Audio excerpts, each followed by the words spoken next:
Okay, when it comes to back training, many people think of the pull-up as a lat exercise. And yes, pull-ups are famous for their ability to build lats, but it's a mistake to think that the pull-up is only a lat exercise. If you got really good at pretty much any pull-up variation, there's a great chance that you're going to end up with a very aesthetic and strong upper back, not just a nice pair of lats, but some well-developed teres majors, some traps, and posterior delts. And that's because the pull-up is not just a lat exercise. And if the backs of the street workout community weren't proof enough, you can see this in the EMG research. And EMG is a tool that measures the electrical activity in a muscle, which is used as a proxy for muscle activation or how hard a muscle is contracting and working during a movement. And while EMG is not perfect and it doesn't always correlate to muscle growth, in this context, it does give us a pretty good idea of what's going on in a muscle during an exercise.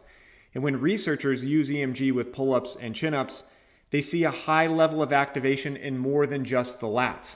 The teres major, the infraspinatus, the mid and lower traps, the posterior delts all consistently show significant activity. And in some studies, the lats aren't even coming out on top for the highest EMG readings. But the point is, all those muscles are hit very well during variations of pull-ups. And yes, different variations can emphasize different muscles over others, but unless you're a bodybuilder, these differences are just not that important. Just pick some variations that you tolerate well, and by the time you work up to doing clean and well-controlled sets of 20 with your body weight, or maybe sets of 5 with half of your body weight added, or something like that, your back is probably going to look great, and you're going to be properly strong across a variety of different pulling movements. And at that point, if you do have a weak spot that bothers you, you can address it, but you need to be strong before you have a weak spot. So focus on getting strong with your vertical pulls instead of, trying to anticipate future weak points that may never come up. And this doesn't mean that pull-ups are the only back exercise you should do, or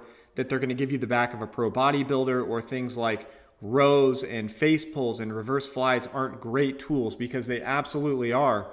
But pull-ups, chin-ups, and their variations offer a lifetime of progression and mastery. They offer so much room for development, and they can do this across a variety of different grip widths and hand positions and torso positions and training loads and training intensities, all with minimal equipment. And that gives them pretty much an unmatched combination of flexibility, variation, accessibility, and potential for long-term progression. So do your pull-ups, whatever variation you like, get good at them. I hope that makes sense. If you have any questions, let me know. Thank you for watching. I'll see you next time.